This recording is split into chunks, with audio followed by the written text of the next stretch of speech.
Hello kids! Good morning! Ako nga pala si Kuya James, ang kasama ninyo sa ating Happy Day.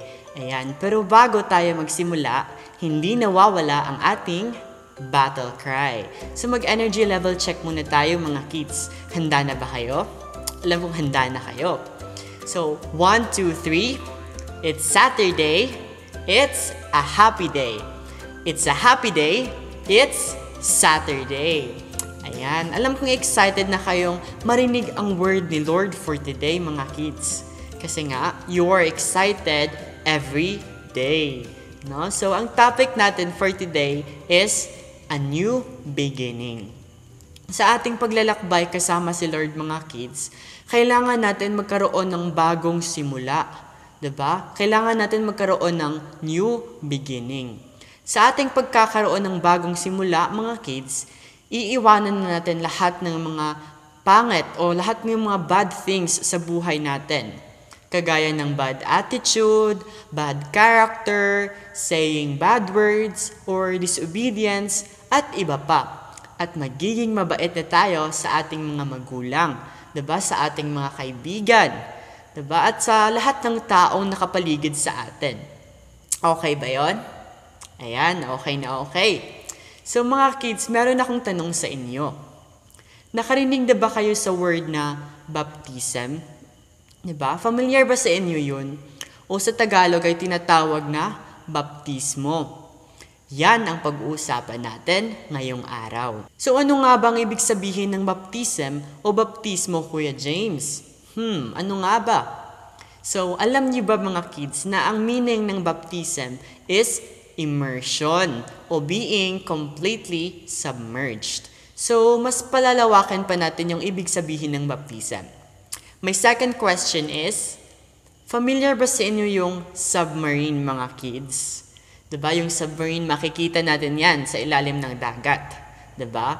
So, ang immersion ay nangyayari kapag ang isang bagay ay nalubog sa tubig o completely submerged, kagaya ng submarine. Ayan. So, ibig sabihin, basa lahat. Walang natitirang tuyo. So, yan ang ginagawa kapag ang isang tao ay nagpabautismo. Nilulubog sa tubig sandali, pagkatapos ay iaahon.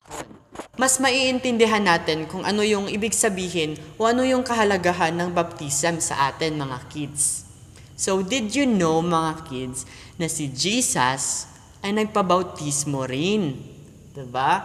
Kahit hindi nagkasala si Jesus, kahit hindi siya nakagawa ng mali, o hindi siya nakagawa ng kasalanan, because He lived a perfect life, nagpabautismo pa rin siya kay John, to set an example to all of us. Sabi dyan sa Matthew 3:15, na to fulfill all righteousness. Kahit hindi nagkasala si Lord, kahit hindi siya nakagawa ng mga sins, diba? He lived a perfect life, but still, He chose to be baptized by John. Diba? So, baptism is a transition between two conditions. Ibig sabihin mga kids, nagkakaroon niya ng before and after. Diba? Nagkakaroon niya ng transition. So, sino nga ba ang dapat magbabautismo sa atin mga kids? Sabi doon sa Matthew 28:19 na whoever wants to be a disciple of Jesus should be baptized. Ayan pala. Tayo pa ng lahat na disciples ni Lord, na disciples ni Jesus, kailangan natin magpabaptize. So ikaw na disciple ni Lord, ako na disciple ni Lord, kailangan natin magpabautismo. Diba? So ito na. Pag-uusapan na natin ang spiritual significance of baptism. So ito na yung part na maiintindihan natin kung ano nga ba ang kahalagahan ng baptism. Diba? So ang baptism pala is a public act by which we identify ourselves with Jesus in His death, burial, and resurrection. So ito yung public act na ginagawa natin mga kids na sa harap ng maraming tao, makikita nila that we are deciding to follow Jesus na talaga. Na we are dying with our old self to follow Jesus. no? We are having a new beginning the moment we have a baptism. Diba? So, una muna is death. So, sa ating paglubog sa tubig, nagsisimbolo ito that we are dying to our old self, mga kids. Meaning, iniiwan na natin lahat ng mga pangit na nagawa natin. Diba? So, sa ating paglubog sa tubig, ito yung symbol na you are dying to your old self. Diba? Wala na yung old self mo. Iniwan mo na yung old self mo. Yung old character mo, yung old habits mo, nawala na yun. Diba? Kasi nga, you are having a baptism. Next is burial. Hindi tayo makakapagsimula ng bagong buhay kapag dinadala pa natin yung mga old habits natin, yung mga old natures natin, and especially our past. So, dapat iniiwan na natin yan. So, nagsisimbolo na we are burying our past in the water. Ayan pala. So, sa paglubog natin sa tubig, yan pala yung symbol na we are burying our past. No? So, kung ano ka man noon, 'di ba? Kung pasaway ka man noon, decide na you will bury your past, mga kids, doon sa water. 'Di ba? And last thing is resurrection.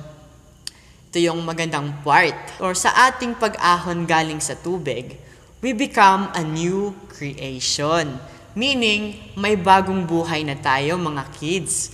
So, our life doesn't belong to us anymore. It belongs to God.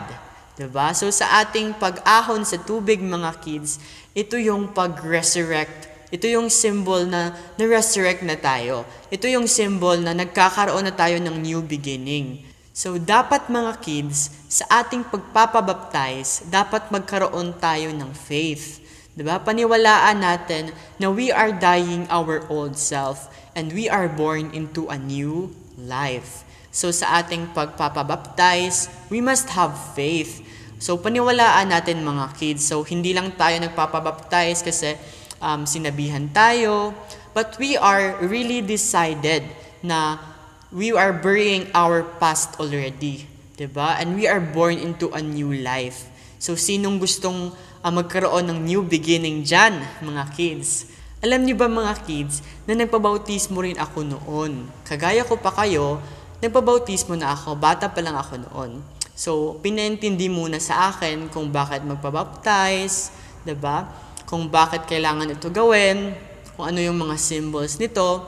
At nung nagbaptism na, nag-decide talaga ako na I will leave my past na. Iiwanan ko na yung past ko, yung mga past failures ko, lahat ng mga mali sa buhay ko, and I started a new beginning. Kahit bata pa lang ako, nagsiserve na ako kay Lord, diba? And I pray, mga kids, na you will also serve the Lord. No? You will also have a new beginning. I pray na magkaroon kayo ng decision that you will bury your past and you will start a new beginning. So, I hope, mga kids, na meron tayong naintindihan para sa araw na ito. Hindi hadlang ang edad natin, mga kids, sa pagpapabaptize. Kung maniniwala lang tayo kay Lord, magkaroon tayo ng genuine repentance, you can start a new beginning, mga kids.